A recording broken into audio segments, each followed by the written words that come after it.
I finally felt like I was like becoming myself and like figuring out who I was, and then COVID happened. Hey everybody, and welcome to my YouTube channel. I'm Abby. I'm a singer-songwriter from Nova Scotia, Canada. Today I'm going to be talking about my journey, my experiences with mental health. It's going to be a very open, honest, raw video. I'm going to do my makeup. We're just going to chat. I do want to put a trigger warning that we are going to be talking about sensitive topics, mental health, depression, anxiety. I guess I'll start it with a little bit of a backstory. I got diagnosed with anxiety when I was 5 years old. My mom took me to counseling. I was able to kind of regulate that until about 7th grade. 7, I started to develop panic attacks. It got to the point where I couldn't function. I couldn't get out of bed. And I remember feeling like I was just never good enough, and these panic attacks were consistent and constant until about 9th grade. I always felt like this weight on my chest and like this sadness, and I had no idea how to describe it. So I dealt with those severe panic attacks until I was about 14 years old in grade 9.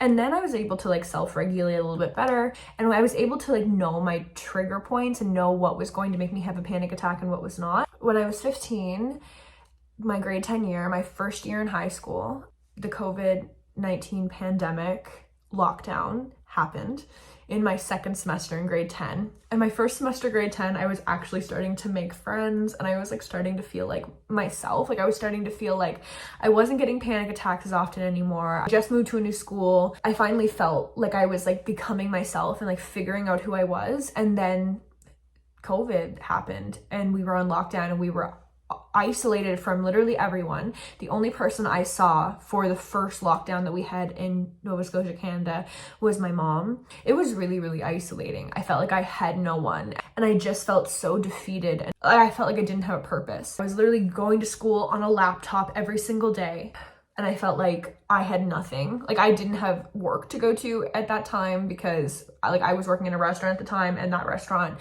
ended up closing for like months. It was the first time that I was ever alone with my thoughts, and that was super terrifying for me. I became really sad and had all these feelings that I had never had before and had never felt this intensely before. I would later learn that year that those feelings that I was feeling and that isolation I was feeling was diagnosed as depression. I had depression, and I had it probably my entire life. It was so freeing. It's kind of like the backbone to my story. If you feel alone, if you feel isolated, if you feel like nobody can possibly understand what you're going through, I promise you that's not true.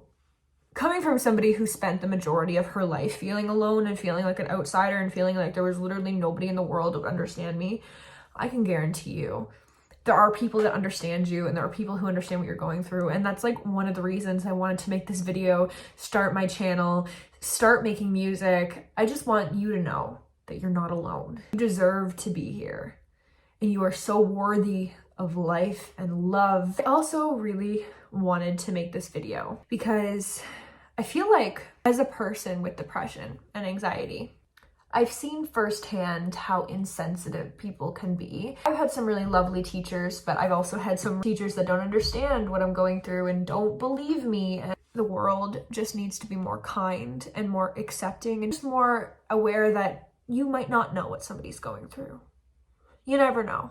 I remember like having so many encounters with people that were just so negative towards me. And I would be in gym class and I wouldn't be able to participate in certain activities. They'd be like, oh my God, Abby's going again and Abby's doing this, when they really had no idea. Remember to be kind. Like you literally don't know. Even if you think you know exactly what somebody might be going through or exactly what somebody's life has looked like, you literally have no idea.